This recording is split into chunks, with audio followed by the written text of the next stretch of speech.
नमस्कार। मैं डॉक्टर हरिनारायण यादव। आज हम लोग उदारवादी राजनीति पे चर्चा करेंगे कि किस रूप में उदारवाद का कैसे कैसे डेवलपमेंट होता आया है। शुरू में हम देखते हैं कि ये एक आंदोलन के रूप में और इसकी कोई विधिवत कोई एक परिभाषा नहीं है, क्योंकि इसके साथ कई विचार जुड़े हुए हैं जिन्होंने भिन्न भिन्न तरीके से अपने आइडियाज़ दिए हैं। और उसमें इतना मतलब विरोध है कि हम किसी पर्टिकुलर थिंकर को ये नहीं कह पाते हैं कि इसकी जो विचारधारा है वो बिल्कुल परफेक्ट है। तो उदारवाद को हम उस रूप में नहीं जान पाते, उसके कई चीज़ें हैं, उसके पूरा जैसे जैसे उसका डेवलपमेंट होता आया है उस रूप में उसमें विचार बदलते चले आए हैं। शुरू में हम देखते हैं कि जो उदारवादी आंदोलन है वो कहीं ना कहीं बिल्कुल आधुनिक काल की देन है, जो 16वीं और 17वीं शताब्दी में शुरू हुआ है। ख़ास तौर से जो मध्यकाल के बाद एक आंदोलन शुरू हुआ है उसको हम देखते हैं। मध्यकाल में जहाँ तक व्यक्ति के जीवन के क्षेत्र में हर फील्ड में किसी न किसी का एक तरह से अधिकार था, व्यक्तियों की स्वतंत्रता जो है बहुत सीमित थी। जैसे उदारवादी आंदोलन शुरू होता है आधुनिक काल में, तो हमने सबसे ज़्यादा स्वतंत्रता पे फोकस किया। हमने इंडिविजुअल की जो पहचान है उस पर बात करनी शुरू की, ख़ास तौर से व्यक्ति की गरिमा की बात की। तो अगर हम देखना चाहें तो उदारवाद वह विचारधारा है जो व्यक्ति की स्वतंत्रता या व्यक्ति की स्वतंत्रता को केंद्रीय स्थान देता है और ये बताता है कि एक जो इंडिविजुअल है वो कहीं न कहीं रैशनल प्राणी है, और व्यक्ति जब रैशनल होगा तो उसके सोचने समझने की क्षमता सबसे ज़्यादा होगी।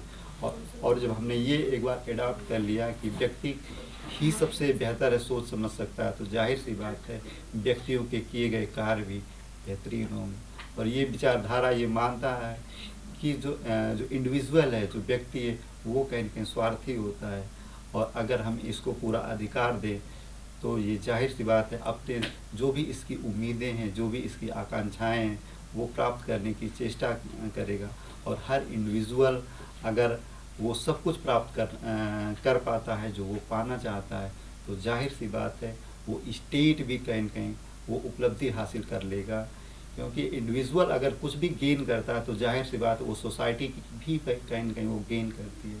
तो अगर इंडिविजुअल कुछ हासिल करता है तो जाहिर सी बात है वो व्यक्तिगत रूप से हम डायरेक्ट देखते हैं तो इंडिविजुअल को लाभ होता है, लेकिन अगर इनडायरेक्टली हम देखते हैं तो वो सोसाइटी भी कहीं न कहीं लाभ का हिस्सा होती है।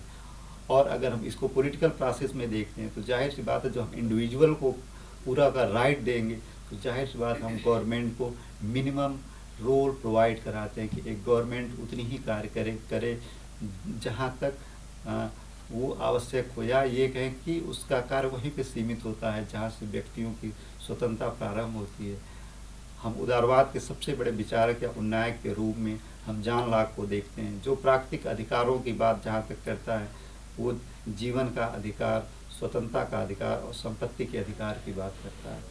और ख़ास तौर से वो संपत्ति के अधिकार को सबसे ज़्यादा महत्वपूर्ण मानता है, और इसी में वो अपने जीवन के अधिकार और स्वतंत्रता के अधिकार को दोनों को इंक्लूड कर देता है।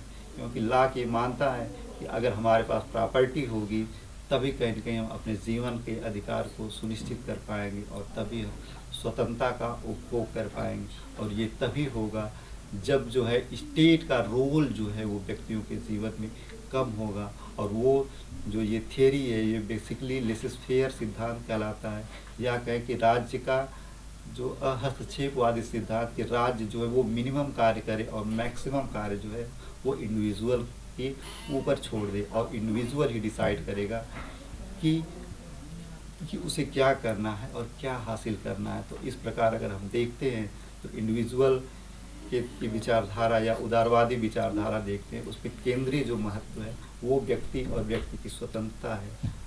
ठीक, नमस्कार।